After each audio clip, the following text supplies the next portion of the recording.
السلام عليكم ورحمة الله.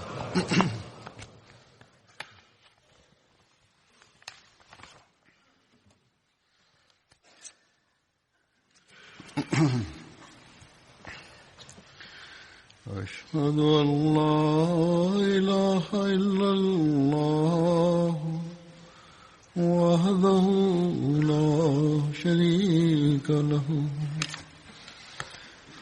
وأشهد أن محمدا عبده ورسوله أما بعد فأعوذ بالله من الشيطان الرجيم بسم الله الرحمن الرحيم الحمد لله رب العالمين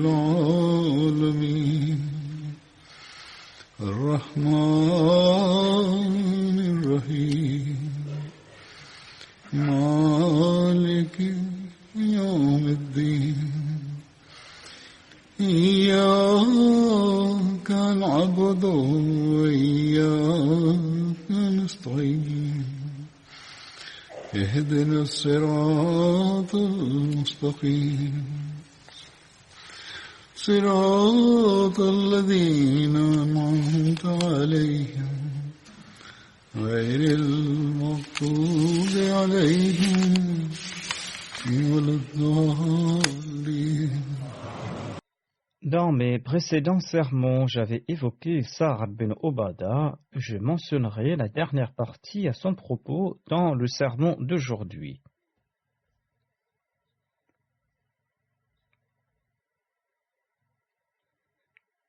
Après le décès du saint prophète Muhammad sallallahu alayhi wa sallam, les Ansar avaient proposé de leur part le nom de Sa'd bin Ubadah comme calife. Dans son ouvrage Sirat Khatam al-Nabiyyin, Hazrat Mirza Bashir Ahmad Sahib déclare que les Ansar insistaient pour que Sa'd bin Ubadah soit choisi comme calife. Il était d'ailleurs le chef de sa tribu. L'élection d'Abu Bakr comme calife a ébranlé un tant soit peu Sa'd, du fait que les Ansar souhaitaient l'élire comme calife.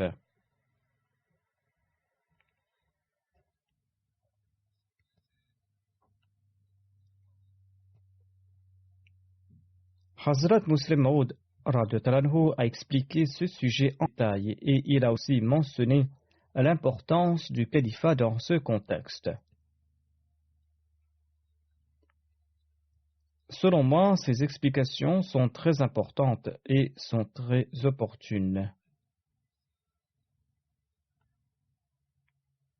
Avant de citer le Muslim Maud, je présenterai les hadiths et les récits historiques.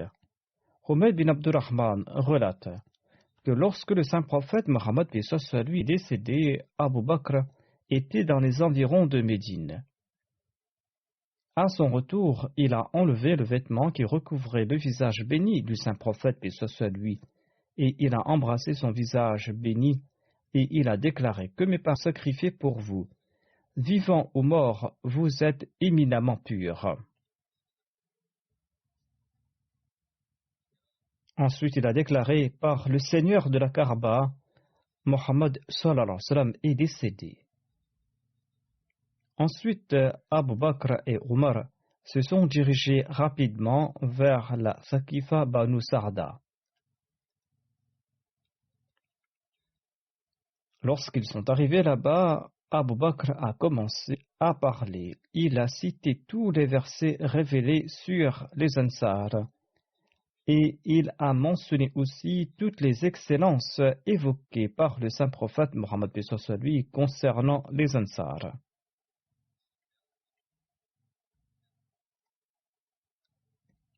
Ensuite, Abu Bakr a déclaré: vous savez ce qu'avait déclaré le saint prophète Muhammad lui. Il avait déclaré que si les gens marchaient dans une vallée, que les Ansar marchaient dans une autre vallée, eh bien, j'aurais accompagné les Ansar. Ensuite, en s'adressant à Sa'd bin Ubadah, Abu Bakr lui a dit: Ô Sa'd, tu étais assis lorsque le saint prophète paix soit sur lui a déclaré: le califat demeurera parmi les Koraïchites.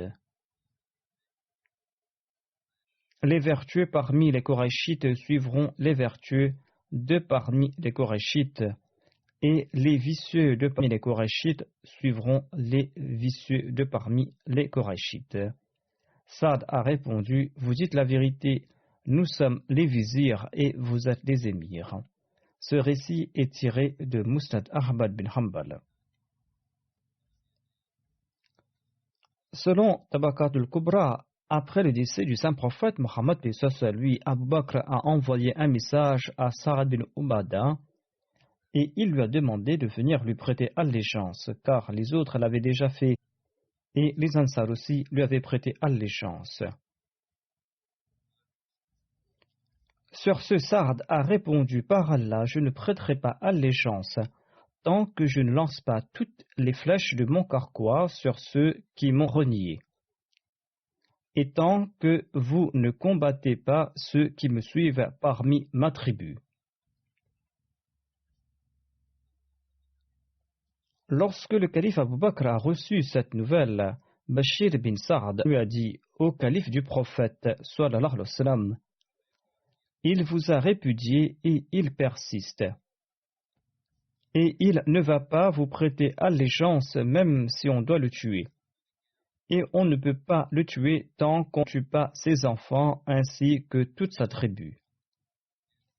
Et on ne pourra pas tuer tous ces gens tant qu'on ne tue pas la tribu Khazraj tout entière.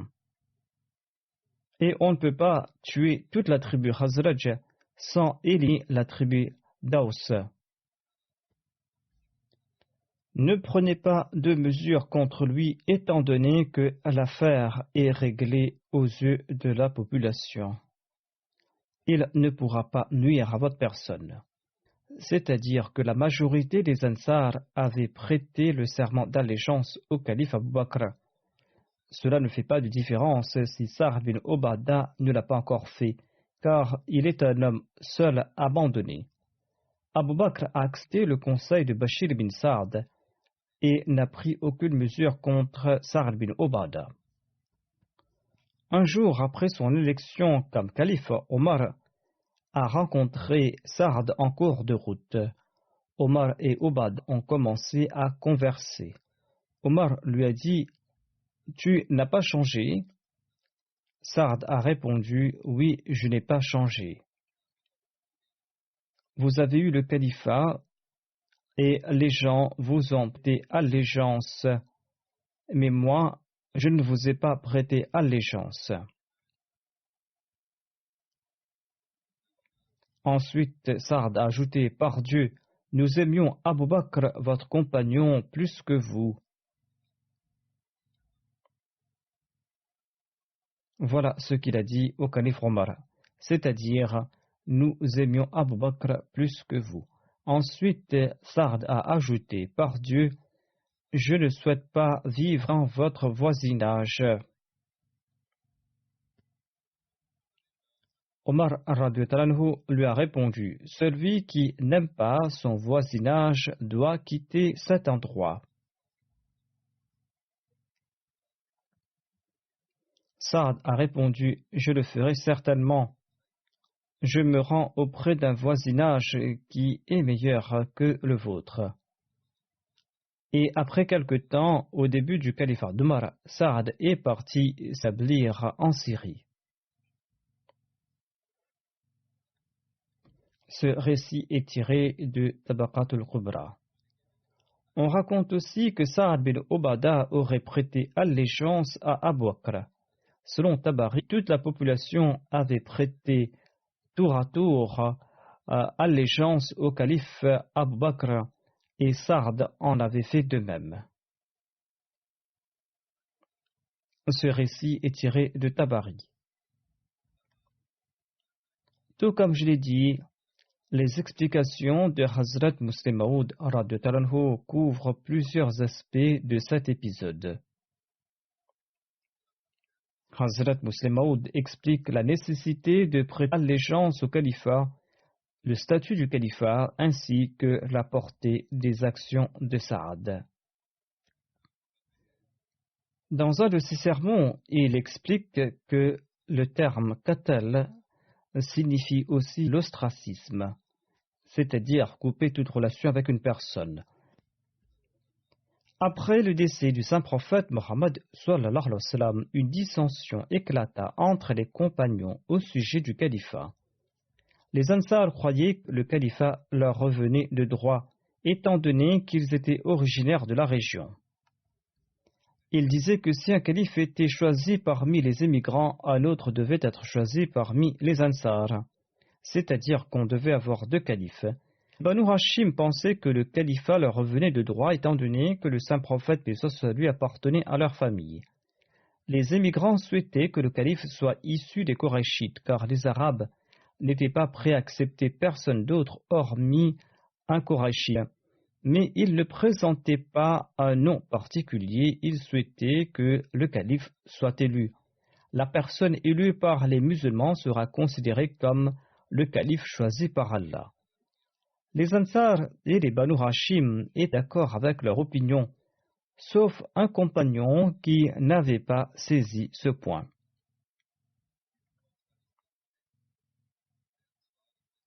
Les Ansar voulaient en effet choisir ce compagnon comme calife. Peut-être qu'il croyait que cette opinion était un affront contre sa personne ou qu'il n'avait pas compris leur argument. Il affirma qu'il n'était pas prêt à prêter allégeance à Abu Bakr. Selon certaines chroniques, Omar aurait déclaré « Tuez Sa'd ». « Uqtulu Sa'da » avait-il déclaré. Mais Omar ne l'avait pas tué de ses mains et personne d'autre ne l'avait fait. Certains experts en langue affirment qu'Omar recommandait tout simplement qu'on brise toute relation d'avec Sa'd. Selon d'autres récits historiques, Sa'd venait régulièrement à la mosquée. Il priait séparément, ensuite il rentrait chez lui, et aucun compagnon ne lui adressait la parole. Ainsi, qatl signifie couper toute relation et se séparer du peuple. Hazrat Muslim Maud explique davantage ces événements concernant Sa'd bin Ubadah. En référence à ce sermon que je viens de citer, Hazrat Muslim Maud a déclaré: J'avais mentionné un compagnon Ansari dans un précédent sermon. Après le décès du saint prophète Mohammed, certains Ansar souhaitaient que le calife soit choisi parmi les Ansar.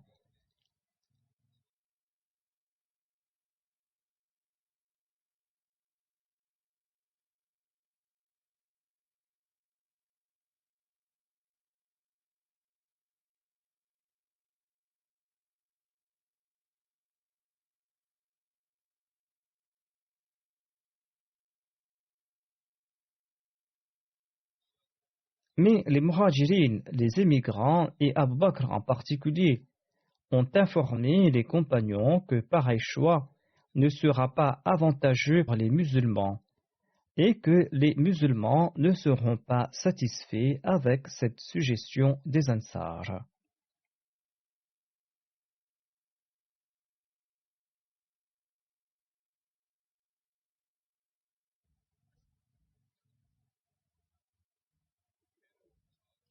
Sur ce, les Ansar et les Muhajirin ont décidé de prêter allégeance à un émigrant et tout le monde a choisi Abu Bakr à l'unisson.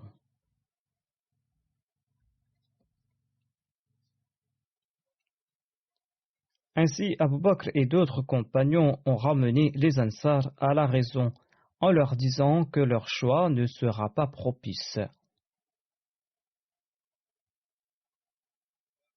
En tout cas, ils ont décidé de choisir le calife de parmi les émigrants et tout le monde a choisi Abu Bakr comme calife. Hazrat Muslim Maud ajoute: quand Sa'd bin Ubadah hésitait à prêter allégeance au calife, Omar a déclaré Uqtulu Sa'd, c'est-à-dire tuer Sa'd.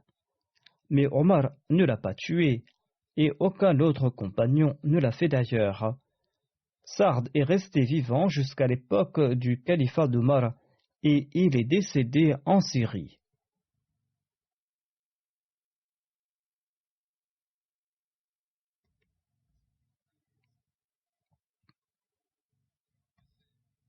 Ainsi donc, les savants du passé ont déduit que Qatl ne suffit pas éliminer physiquement ici, mais cela signifie couper toutes les relations. Qatl comprend plusieurs sens dans la langue arabe. Dans la langue ourdou, Qatl signifie certes l'élimination physique, mais en arabe, le terme Qatl possède plusieurs acceptions, et parmi les sens de Qatl, il y a l'ostracisme, ou le fait de boycotter une personne. Les savants ont conclu qu'Omar ne parlait pas d'élimination physique, mais de boycott, c'est-à-dire le fait d'abandonner Sa'd et d'éviter toute conversation avec lui. Si Qatl signifiait tuer physiquement, eh bien Omar, qui était très colérique, l'aurait certainement tué de propres mains. Si Omar ne l'avait pas tué, pourquoi un autre compagnon ne l'avait-il pas tué? Omar ne l'avait pas tué à l'époque du califat d'Abu Bakr, et même au cours de son propre califat, il ne l'avait pas tué. Selon certains, Sa'd était encore en vie après le califat d'Omar et aucun compagnon ne l'avait touché. Cela démontre que Qatl signifie rompre toute relation et pas physiquement. Certes, Sa'd s'était séparé des autres compagnons, mais personne ne lui avait causé du tort. Hazrat Muslim Maud déclare: j'avais expliqué que si l'on voit en rêve que l'on tue qu'un, cela peut signifier aussi l'ostracisme ou le boycott. Hazrat Muslim Maud ajoute: un ami m'a dit, après le sermon, que quelqu'un lui avait dit que même si Sa'd n'avait prêté le serment d'allégeance, on le consultait pour ses avis. C'est-à-dire, en dépit que Sa'd n'avait pas prêté le serment d'allégeance, le calife Abu Bakr lui demandait ses avis. Hazrat Muslim Maud commente: l'on peut déduire 2 points de cette opinion. Soit cette personne rejette mon explication du terme Qatl. Soit cette personne rejette mon explication du terme Qatl, soit que ne pas prêter allégeance au califat n'est pas gravissime, car Sa'd participait dans les conseils du calife, en dépit du fait que Sa'd ne lui avait pas prêté le serment d'allégeance.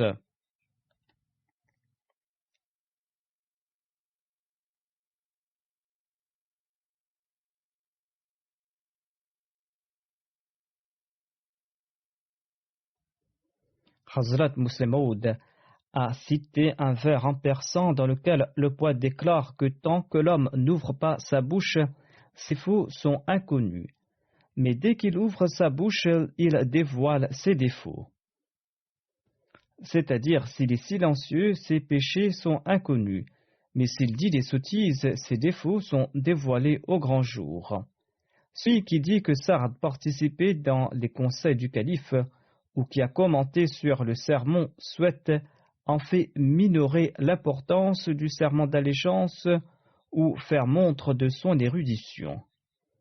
Mais ces 2 faits sont erronés. Il n'y a aucun avantage à faire étalage de sa connaissance, car toute personne intelligente se contentera de sourire en entendant de tels propos. 3 ouvrages sont très connus sur l'histoire de l'islam et tout récit sur les compagnons sont contenus dans ces 3 ouvrages. Les titres de ces 3 ouvrages sont Tahzib al-Tahzib, As-Sahaba et Asadul Ghaba. Ces trois ouvrages affirment que Sa'd se sépara des autres compagnons et qu'il se rendit en Syrie où il rendit là. Certains ouvrages traitant sur la langue arabe ont cité cet incident pour expliquer le sens du terme ou du verbe qatal. Hadrat Musleh Maud déclare: il existe entre 60 ou 70 compagnons qui portaient le nom de Sa'd, parmi lesquels on trouve Sa'd bin Abi Waqqas, qui était parmi les 10 bienheureux auxquels le paradis était promis. Le calife Omar l'avait nommé commandant en chef de l'armée et il était présent lors des consultations. Celui qui a objecté sur le sermon du Musleh Maud n'avait pas compris cela et dans son ignorance, il n'a pas compris que des personnes différentes portaient le nom de Sa'd. Dans son empressement, il a commenté sur mon sermon: je n'avais pas mentionné Sa'd bin Abi Waqqas, déclare Hadrat Musleh Maud. Sa'd bin Abi Waqqas qui était un émigrant, mais j'avais mentionné un autre Sa'd qui était un Ansari. En sus de ces deux-là, il existait entre 60 ou 70 personnes qui portaient le nom de Sa'd. Et le compagnon concerné se nommait quant à lui Sa'd bin Obada. Il y avait très peu de noms chez les Arabes, et dans un village, l'on pouvait trouver plusieurs personnes portant le même nom. Quand on évoquait un individu en particulier, on mentionnait aussi le nom de son père. Par exemple, on ne disait pas Sa'd ou Saïd, mais on apposait le nom du père en disant Sa'd bin Obada, Sa'd le fils d'Obada ou Sa'd le fils d'Abi Waqqas. Si la personne n'était pas identifiable par le nom du père, on mentionnait son statut ou on mentionnait le nom de sa tribu. Il y a de grands débats à propos d'un certain Sa'd, étant donné la ressemblance du nom avec celui d'autres individus. Les historiens apportaient des précisions en disant qu'il s'agissait de tel ou tel Sa'd ou du Sa'd appartenant à la tribu Khazraj par exemple. Celui qui a soulevé cette objection n'a pas saisi cette question de similarité entre les noms. Pareille objection n'accroît pas la connaissance mais dévoile au grand jour l'ignorance de la personne. Hazrat Musleh Maud ajoute: l'on ne mérite aucun honneur lorsqu'on se sépare du califat. J'ai entendu le calife ici même dans cette mosquée, dit Hazrat Musleh Maud. Il s'agit probablement de la mosquée Aqsa à Qadian. Hazrat Musleh Maud déclare: le premier calife de la communauté a posé la question suivante: savez-vous qui était l'ennemi du premier calife de l'histoire? Et le premier calife lui-même a répondu en disant: lisez le Saint-Coran et vous saurez qu'Iblis était son ennemi. Quand Allah a choisi Adam comme calife, eh bien Iblis est devenu son ennemi. Le calife de la communauté a déclaré: je suis moi aussi calife et celui qui est mon ennemi est Iblis. Hazrat Musleh Maud ajoute: certes, un calife n'est pas ma'mour, c'est-à-dire qu'il n'est pas mandaté directement par Dieu, à l'instar d'un prophète. Or, il peut l'être dans certains cas. Adam était un ma'mour, était mandaté par Dieu directement, et il était aussi un calife. David était à la fois ma'mour et était un calife. De même, le Messie premier était un ma'mour, c'est-à-dire il était mandaté directement par Dieu, et il était aussi un calife. D'ailleurs, tous les prophètes sont des ma'mours et des califes mandatés directement par Dieu. Chaque être humain est un calife, tout comme le sont les prophètes. Or, il existe aussi des califes qui ne sont pas mandatés directement par Dieu, qui ne sont pas des ma'mours. Mais on doit obéissance à ces califes, tout comme on doit obéissance à l'égard des prophètes. Mais il existe quand même une différence entre ces deux types d'obéissance. On voue obéissance à un calife parce qu'il est le centre de la révélation divine et parce qu'il est le centre de la pureté. Cependant, on ne doit pas obéissance à un calife parce qu'il est le centre de la révélation divine et de toute pureté. On lui voue obéissance parce qu'il est l'exécutant de la dite révélation divine reçue par le prophète et parce qu'il est le centre de toute l'organisation. C'est-à-dire que le calife est celui qui fait appliquer la révélation reçue par le prophète et c'est lui qui gère l'organisation établie par le prophète. C'est pour cette raison que les savants disent que les prophètes disposent de l'ismate kubra, c'est-à-dire de la grande infaillibilité, et que les califes disposent de l'ismate sughra, c'est-à-dire de la petite infaillibilité. Hazrat Muslim Maud déclare dans cette même mosquée acadiane, sur cette même chaire d'où je prononce ce sermon, le premier calife a prononcé ces paroles que j'ai entendues de mes oreilles, des paroles qu'il a prononcées un vendredi.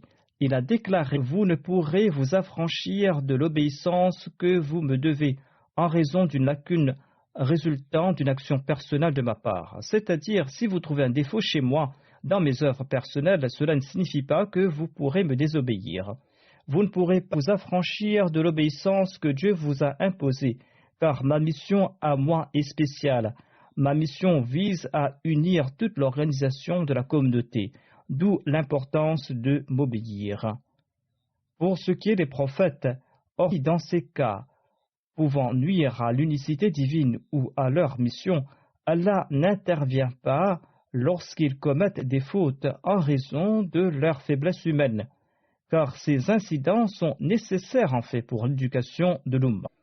À titre d'exemple, l'on doit accomplir la prosternation de l'oubli suite à un oubli lors de la Salat. Le prophète peut commettre pareille erreur dans la Salat afin de démontrer dans la pratique l'enseignement ayant trait aux prosternations de l'oubli. Le saint prophète Mohammed lui avait commis pareille erreur lors de sa Salat et il avait accompli la prosternation de l'oubli. Or, toutes ces actions des prophètes jouissent de la protection divine. Pour ce qui est des califes, chacune de leurs actions visant au progrès de la communauté jouiront de la protection divine et ils ne commettront pas d'erreurs à cet égard. Même s'ils commettent des erreurs, ils ne persistent pas dans cette voie susceptible de nuire à la Jamaat et ces actions qui sont susceptibles de transformer le triomphe de l'islam en échec.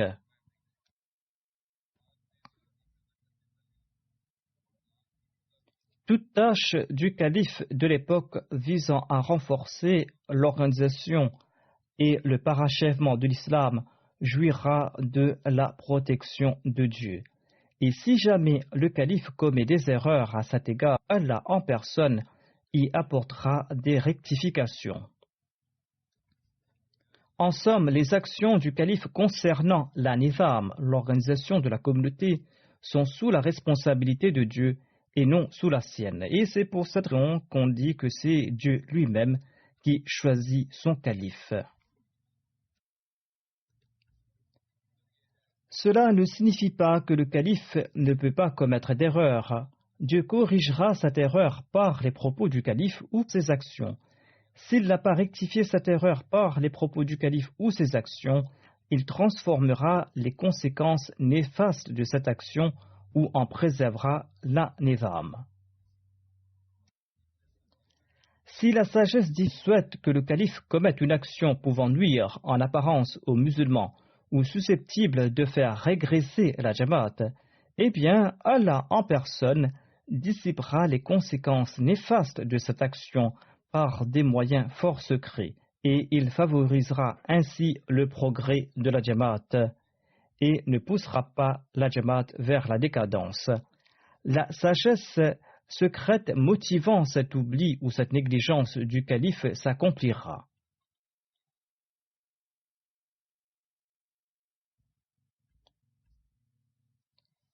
Cependant, les prophètes, quant à eux, sont couverts par l'ismate kubra et l'ismate sughra, c'est-à-dire par la grande et la petite infaillité. Ils sont à la fois le centre exécutif de la nizam et celui de la révélation et de la pureté. Or, il n'est pas nécessaire que tout calife soit le centre de toutes les œuvres pieuses, toute action de pureté. Il se peut que d'autres awliya les aient dépassés dans l'accomplissement de certaines actions pures ou dans le domaine de la pureté. Certains califes peuvent être le centre de toutes les actions pieuses et être le centre de la nizam. Or, il se peut que d'autres califes soient un degré moindre dans la pureté et dans la wilaya que les autres, mais ces califes sont meilleurs que les autres dans leur capacité de gestionnaire.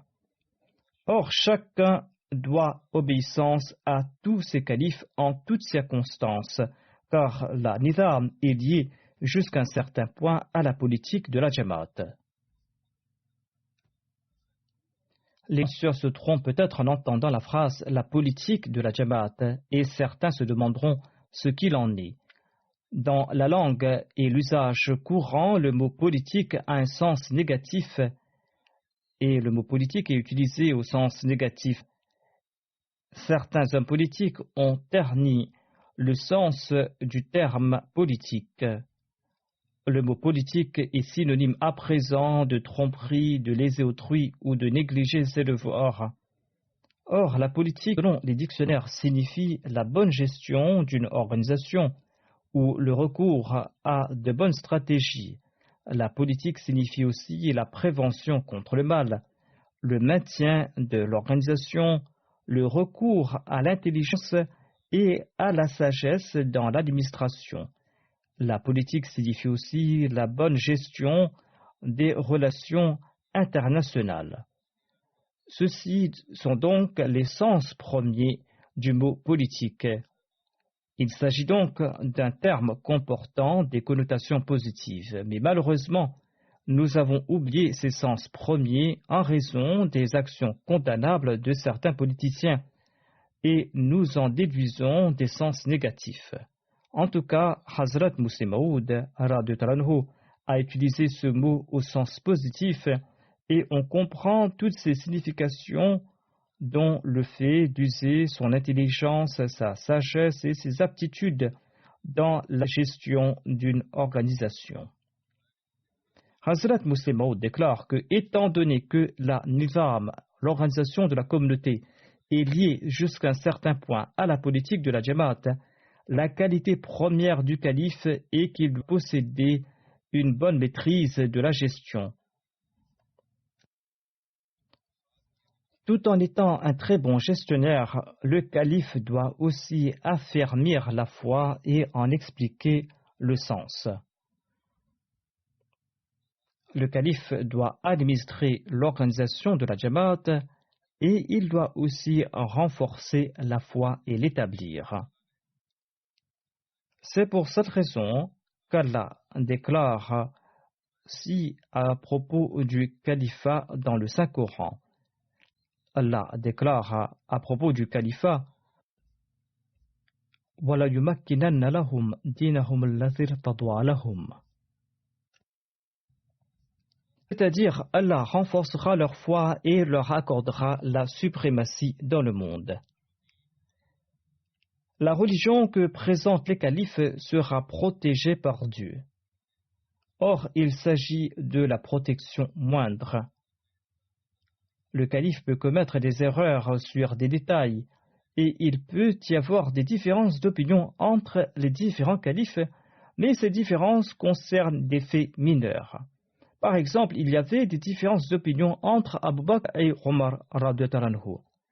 Voire jusqu'aujourd'hui, la Ummah de l'islam n'est pas arrivée à un verdict unanime sur ces questions mineures. Mais ces différences concernaient que des faits mineurs. Il n'y aura jamais de différence d'opinion entre les califes sur les principes fondamentaux. Au contraire, ils auront le même avis. Ces califes serviront de guide pour l'humanité et l'éclaireront. Celui qui croit qu'il n'existe aucune différence entre celui qui a prêté allégeance au calife et celui qui ne l'a pas fait n'a rien compris du serment d'allégeance et il n'a rien compris de la nizam. On peut demander l'avis d'un expert, que cet expert soit un croyant ou pas. À titre d'exemple, le Messie premier d'Islam avait pris un avocat anglais pour un procès, mais cela ne signifiait pas que le Messie premier d'Islam lui demandait conseil pour les affaires ayant trait à la Nubuwa. Avant la bataille du fossé, le saint prophète, paix soit sur lui, avait demandé l'avis de Salman le Persan sur les mesures défensives qu'on prenait dans son pays. Salman a expliqué qu'il creusait un fossé lors des sièges. Le saint prophète, paix soit lui, a apprécié sa suggestion et les musulmans ont creusé un fossé, d'où le nom de la bataille du fossé. Or, nous ne pouvons conclure que Salman le Persan maîtrisait mieux que le saint prophète, paix soit lui, lors de la guerre. Certainement, il ne pourra jamais égaler le saint prophète, paix soit lui, dans ce domaine ou dans d'autres domaines. Voire au calife n'avait nommé Salman commandant en chef d'une armée en dépit du fait que Salman avait vécu longtemps. Ainsi, on peut demander conseil à un expert même s'il n'appartient pas à notre religion. Hazrat Muslim Maud ajoute: lorsque j'étais malade, j'ai consulté des médecins anglais, mais cela ne signifie pas que je demanderai leur avis concernant des faits ayant trait au califat, ou que je leur accorderai le statut des compagnons du Messie premier d'Islam, des compagnons que je consulte et dont je demande l'avis. Cela ne signifie pas que les avis des non-musulmans valent autant que ceux des compagnons du Messie premier d'Islam. Le statut de ces derniers est éminent. Dans le cas des médecins, j'ai demandé leur avis uniquement sur des questions de santé. C'est-à-dire qu'on a demandé l'avis d'un expert dans un domaine particulier.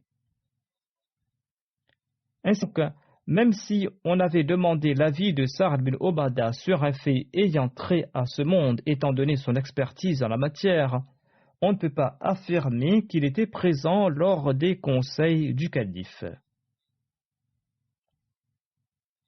On ne trouve pas de récit authentique attestant de sa présence lors de ces conseils. La plupart des récits affirment qu'il avait quitté Médine pour s'établir en Syrie. Et selon les compagnons du saint prophète, paix soit lui, il avait coupé les ponts avec le centre de l'islam. C'est pour cette raison qu'il disait que les anges ou les djinns l'avaient tué lorsqu'ils ont su à propos de son décès. Cela sous-entend que selon les compagnons, Sa'd bin Obada n'avait pas connu une bonne fin. Certes, les anges donnent la mort à tout le monde, mais dire que les anges ou les djinns avaient pris sa vie signifie que les compagnons pensaient que avait pris sa vie pour un motif particulier. C'est-à-dire, étant donné qu'il était un compagnon de Badr, Dieu ne souhaitait pas qu'il soit coupable d'hypocrisie ou s'oppose au calife, car cela l'aurait déchu de son statut de compagnon de Badr. Mais le fait demeure qu'il s'était séparé des compagnons. Hazrat Muslim Maud ajoute: l'on conclut de tous ces récits que les compagnons ne lui accordaient pas l'honneur qui lui revenait selon son statut. Ils n'étaient pas contents de lui. Sinon, pourquoi est-ce qu'ils auraient dit que les anges ou les djinns l'ont tué? Voire certains compagnons ont utilisé des paroles plus dures après sa mort, des paroles que je ne peux pas répéter ici, dit Hazrat Muslim Maud. L'histoire de l'islam et ses préceptes démentent l'idée que l'on peut jouir de son statut au sein du système islamique, même sans avoir prêté allégeance au calife. Celui qui nourrit pareille idée en son cœur n'a pas la moindre compréhension du sens du serment d'allégeance. Sa'd bin Obada décéda à Juran, en Syrie, plus d'1 an après l'élection du calife Omar. Selon Allama ibn Hajar Asqalani, Sa'd décéda à Basra, en Syrie, Basra, la première ville que les musulmans avaient conquise en Syrie. Selon les récits, on a su à propos de la mort à Médine par un jour de grande chaleur, quand des jeunes plongeaient dans le puits nommé Bir Monabé ou Bir Sakan. En plongeant dans ce puits, l'un des jeunes a entendu une voix qui dit ceci: nous avons tué Sa'd bin Obada, le chef des Khazraj, et nous lui avons envoyé 2 flèches qui lui ont atteint le cœur. Les jeunes ont eu peur et les gens se sont souvenus de ce jour. Et par la suite, ils ont constaté qu'il s'agissait en effet du jour de la mort de Saad. Saad était en train d'uriner quand on l'a tué, et il est mort sur le coup. Il a rendu l'âme au cours du califat d'Omar. Les avis divergent sur l'année de son décès. On dit qu'il est décédé le 14, 15 ou le 16 de l'Hégire. Selon Tabaqatul Kubra, la tombe de Saad se trouve dans le village de Maniha, tout près de Damas, dans la région de Nashib. Je voudrais à présent mentionner 2 personnes décédées récemment et dont je dirigerai les prières funéraires. Le premier défunt se nomme Sayyid Muhammad Sarwar Shah Saheb, qui était membre de la Sadr Anjuman Ahmadiyya de Qadian. Il est décédé le 8 janvier dernier à l'âge de 85 ans. C'est à Allah que nous appartenons et c'est à lui que nous retournerons. Atteint d'un cancer depuis un certain temps, il a fait preuve d'une grande patience et d'une grande persévérance face à la maladie. Et jusqu'à la fin de ses jours, il s'est acquitté de ses devoirs de la meilleure façon. Sa maladie n'a pas entravé son travail. Le défunt est né dans une famille Ahmadi sincère de Mawzu Sungra dans la province d'Orisha. Hazrat Sayyid Abdurrahim, l'arrière-grand-père maternel, était un compagnon du Messie premier l'Islam et son grand-père maternel, qui se nommait Molvi Abdulalim, était un grand savant religieux et un poète. Avant la naissance du défunt, son père avait demandé à son beau-père quel nom devait-il donner à son enfant. Le grand-père maternel du défunt a déclaré « J'ai vu en rêve que Sayyid Sarwar Shah Saheb nous a visités à la maison. Nomme donc l'enfant Sayyid Sarwar ». Le défunt a complété ses études élémentaires. Ensuite, il a travaillé comme d'école dans une école privée et il a occupé le poste d'assistant dans un tribunal à Orisha. Et il a aussi occupé le poste d'auditeur. En 1996, le 4e calife lui avait confié certaines tâches et lui en avait confié la responsabilité. Le défunt a eu l'occasion d'accomplir l'Umrah. Feu le 4e calife l'avait nommé auditeur central et l'avait nommé unique responsable de plusieurs commissions. Le défunt a servi au poste d'auditeur jusqu'à la fin de ses jours. Il a aussi servi pendant 9 ans comme président du comité de la Qaza, ainsi que président et membre de plusieurs autres comités centraux importants. Il était jusqu'à son décès membre de la Sadr Anjuman Ahmadiyya. Le défunt était un fin administrateur et il a servi en tant qu'auditeur central pour de nombreuses années. Feu le 4e calife lui avait dit dans une lettre « Vous êtes en train d'accomplir un très bon travail. Jazakumullah ahsan al-jaza. J'ai apprécié votre fermeté à exprimer la vérité.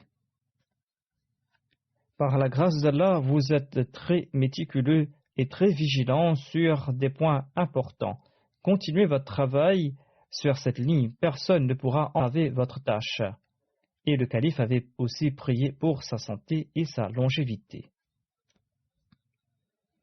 Le Nazim de la Darul Qaza relate: le défunt faisait montre d'une grande affection à l'égard du personnel de la Qaza. Il tentait de rendre des verdicts dans les plus brefs délais. Il étudiait chaque cas minutieusement et tentait de rendre le verdict le plus juste. Il était quelqu'un de très avisé et quelqu'un qui est très perspicace. Il demandait toujours la direction de Dieu pour cas sensibles. Le docteur Tariq est le gendre du défunt. Il est conseiller médical de l'hôpital Nour de Qadian. Il relate que le défunt accomplissait ses prières tahajjud régulièrement et faisait ses prières à l'heure à la Mubarak. Il s'y rendait avec le soutien des autres quand il n'arrivait plus à marcher tout seul. Il était toujours à l'heure et au premier rang pour la prière de Jumma. Et il demeurait dans la mosquée entre les prières de Maghrib et d'Isha afin d'accomplir des prières facultatives, et il se consacrait aussi au souvenir de Dieu. Le Nazir et Allah de Qadian relate de même que le défunt possédait de nombreuses qualités. Il était très convivial, avait un très grand sens de l'hospitalité, et il était un travailleur infatigable. Il était bienveillant envers les pauvres, obéissant envers ses supérieurs et très proche du califat. De même, il encourageait les autres à se rapprocher du califat. Par la grâce d'Allah, il était moussi. Tous ses fils et ses filles œuvrent en faveur de la Jamaat. Son fils cadet, Sayyid Mahmoud Ahmad Nour, est en train de servir en tant que pharmacien à l'hôpital Nour de Qadian. Ses deux gendres, Sayyid Tanwir Ahmad et le docteur Tariq Ahmad, sont des Waqf Zindagi et sont en train de servir à Qadian. Son dernier gendre, Sayyid Hassan Khan, travaille bénévolement pour la Jamaat depuis qu'il est retraité.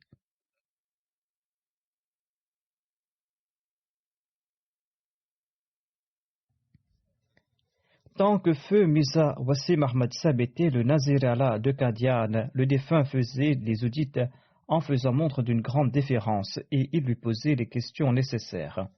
Le défunt avait l'habitude de dire que dans tout Qadian, il n'y avait personne qui offrait plus d'amour que Mian Sab. Le défunt résidait à la Darul Masih et Mian Wassim Sab s'occupait de lui. Parfois, Shah Sab pleurait en se souvenant de son amour et de sa gentillesse. Il avait un grand respect pour les derviches de Qadian.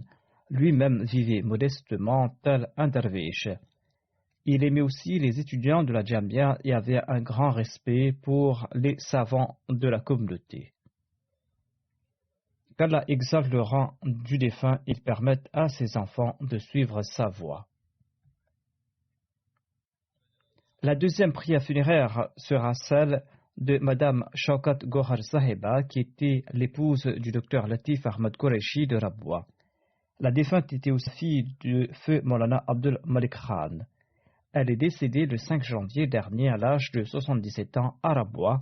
Inna lillahi wa inna ilayhi raji'un. Par la grâce d'Allah, la défunte était moussi. Elle était née à Agra où son père Maulana Abdul Malik Khan a été envoyé comme missionnaire. Par la suite, elle a vécu avec ses parents à Hyderabad, à Deccan, et après la création du Pakistan, elle a déménagé à Karachi, où elle a débuté ses études. Elle était très brillante et elle était toujours très bien classée. Elle a commencé à servir la communauté à un très jeune âge. Elle était secrétaire des Nasserat et avait fait en sorte que les Nasserat soient plus actives. Lorsque la défunte a épousé le docteur Latif Qureshi en 1961, il était encore étudiant à la faculté de médecine. Par la suite, le docteur Qureshi a immigré en Angleterre pour ses études et la défunte l'a accompagné ici. Après avoir terminé ses études ici, le docteur Latif a écrit au troisième calife qui lui a demandé de revenir au Pakistan afin de servir au sein de l'hôpital Fazl Omar. La défunte a accompagné son mari à Rabwa de gaieté de cœur et elle a eu l'opportunité de servir la communauté là-bas. Elle a beaucoup aidé les Lajna et à cette époque, je pense que toute personne, toute femme et toutes les filles étaient au courant des services qu'elle rendait. Lorsque ma mère, Saïbzadi Nasbegam, était présidente des Lajna, elle avait nommé la défunte secrétaire générale de la Majlis Amla. La défunte a servi à ce poste pendant 15 ans et la défunte s'était formée auprès de ma mère et ceci lui a permis d'acquérir de bonnes compétences en gestion, compétences qu'elle a mises à contribution dans son travail. La défunte a également servi en tant que secrétaire dans l'Amla centrale. Je l'ai ensuite nommée secrétaire générale centrale pour le Pakistan. La défunte a servi pendant 6 ans à ce poste. Elle avait accompli un travail remarquable. Elle a dû arrêter de servir les Lajna en raison de sa maladie, mais dès qu'elle en avait l'occasion, elle rendait des services. Elle a pu servir pendant 50 ans en différentes capacités. Toutes les filles et les femmes qui ont travaillé à ses côtés ont fait ses éloges. La défunte était bienveillante envers ses voisines. Elle s'occupait des pauvres et des nécessiteux. Elle avait un très grand sens de l'hospitalité et payait ses cotisations avec rigueur et au plus tôt. Elle possédait toutes ces qualités. Lorsque j'ai annoncé le début de l'année Waqf Jadid cette année-ci, elle a payé sa cotisation aussi en intégralité. Elle est décédée le 5 janvier et l'annonce a été faite le 1er, soit quelques jours avant son décès. Elle a réglé aussitôt sa cotisation. Son époux, le docteur Qureshi, écrit ceci: au cours de notre mariage qui a duré 50 ans, elle a rempli à merveille ses devoirs de femme, de mère, de sœur et de fille. Cependant, celui qui a relaté cela, ou le docteur Qureshi, a oublié de mentionner le fait qu'elle était également une belle fille exemplaire. Il s'agit peut-être d'un oubli. Elle a vécu avec sa belle-mère et sa belle-famille, et elle a servi sa belle-mère tant qu'elle était toujours en vie, telle sa propre mère, même lorsqu'elle était malade. La défunte a quitté ce monde après avoir vécu une vie exemplaire. Sa maladie avait duré longtemps, mais en dépit de cela, elle s'occupait de son foyer. Elle ne s'est jamais plainte durant sa maladie et a fait preuve de grande patience. Elle avait une relation très profonde avec le califat. Derrière elle, son mari, le docteur Latif Qureshi, 3 filles et 2 filles. 2 de ses fils et l'une de ses filles sont médecins et son 3e fils est ingénieur. Ainsi, tous ses enfants ont fait de grandes études. La défunte les a poussés à étudier dans des circonstances difficiles. Une de ses filles lui a demandé un jour: pourquoi ne portez-vous pas des bijoux ou n'achetez-vous pas de beaux vêtements? Elle a répondu: j'arrive ainsi à économiser de l'argent que je dépense sur vos études. Vos études et le fait que vous soyez au service de la communauté, que vous soyez capable de vous occuper de vous-même, représentent mes bijoux et mes beaux vêtements. La défunte faisait des rêveries et avait des visions. Ses enfants ont relaté de nombreux rêves qui se sont accomplis. Sa fille envoyait ses candidatures dans des facultés de médecine et sur la base d'un de ses rêves, la défunte lui avait prédit dans quelle faculté elle allait être admise. Et sa fille a effectivement été admise dans cette même faculté. Elle avait fait de nombreux autres rêves prémonitoires. Par la grâce d'Allah, elle était une femme très pieuse. Elle a pris soin de ses sœurs. Son fils Abdul Malik écrit qu'elle passait son temps à servir la Jamaat. Plusieurs fois, elle a marché à pied du bureau d'Elajna jusqu'au bureau d'Arul Uloum en pleine chaleur et elle ne s'est jamais plainte. Le jour de l'Aïd, elle envoyait toujours des desserts qu'elle préparait à ses voisins proches et éloignés. Elle avait pour l'habitude de dire que si nous nous cramponnons à la religion, Allah ne nous abandonnera pas.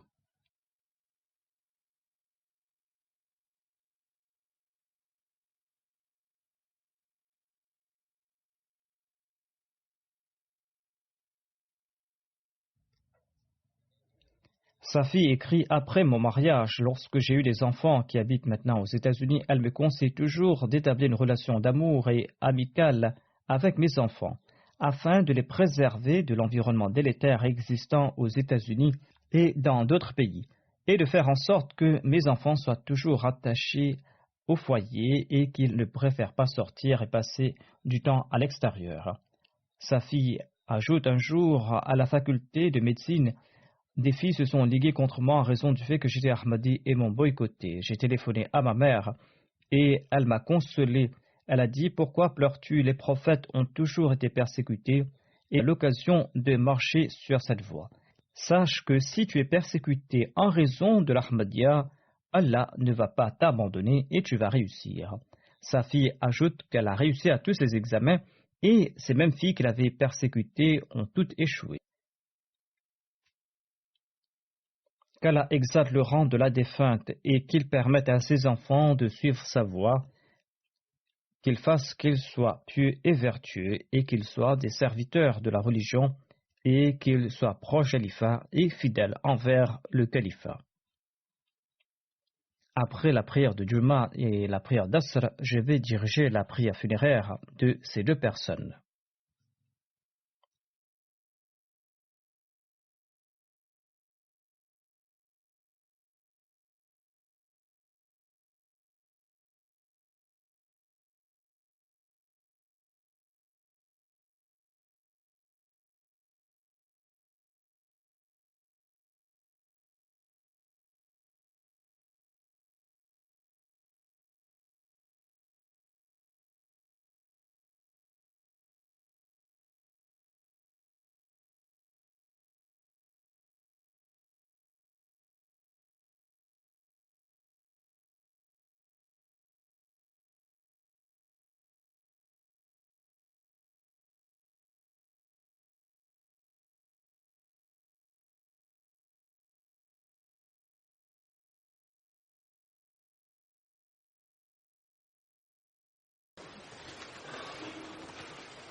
الحمد لله نحمده ونستعينه ونستغفره ونؤمن به ونتوكل عليه ونعوذ بالله من شرور أنفسنا ومن سيئات أعمالنا من يهده الله فلا مضل له ومن يضلل فلا هادي له ونشهد أن لا إله إلا الله ونشهد أن محمدا عبده ورسوله عباد الله رحمكم الله إن الله يأمر بالعدل والإحسان وإيتاء ذي القربى وينهى عن الفحشاء والمنكر والبغي يعظكم لعلكم تذكرون اذكروا الله يذكركم وادعوه يستجب لكم ولذكر الله أكبر.